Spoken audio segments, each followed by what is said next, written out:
peace through service. You've all heard that.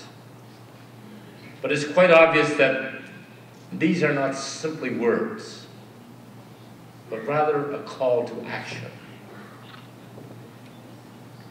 If this is the first conference on peace during the Rotary year 2012-13, is any indication of how Rotary will highlight its activities to emphasize the needs for peace all over the world, it certainly has got off to a great start here in the city of Berlin.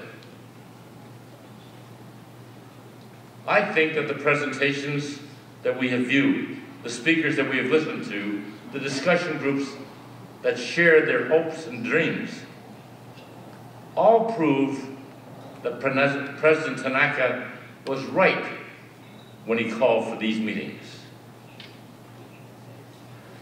He suggested 3 meetings, headed by past Rotary International President Louise G.I., together with an outstanding committee drawn from many parts of the world.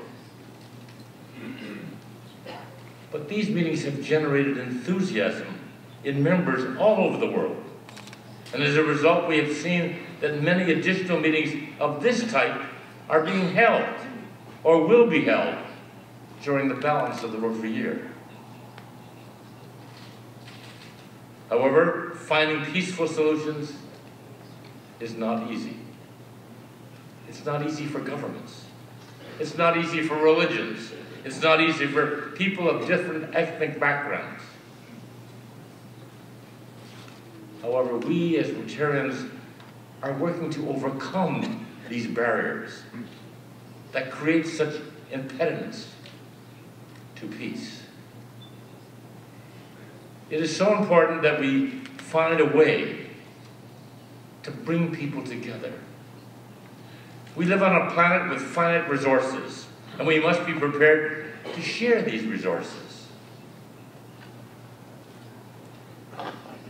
When I attended almost 50 years ago, my first international convention in 1964, as a Rotarian of less than 2 years, one of the speakers on that occasion was also a very new Nobel Prize winner.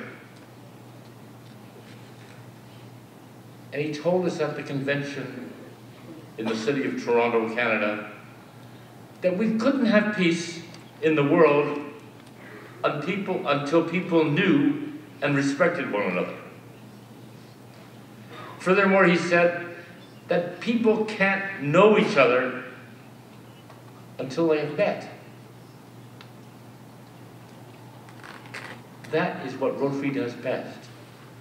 It allows people to meet at every level, the young, the middle-aged, or the old. It allows people to meet. That is why this conference is so important and why it has been so successful.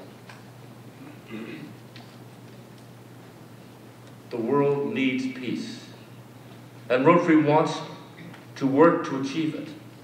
This was demonstrated over and over again at the meetings that have taken place during these last few days, including the ones on New Generation and the RILA meetings, which I had an opportunity to visit yesterday. On behalf of the trustees of the Rotary Foundation, I would simply like to congratulate all those involved.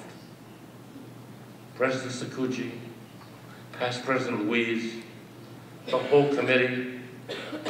We recognize that our foundation has a great responsibility to see that the programs and projects that create peace are conducted effectively in order to ensure that peace is actually created. On behalf of my fellow trustees, on behalf of the Rotarians in the world, I thank all involved and look forward to the second peace conference in Honolulu, Hawaii. Aloha.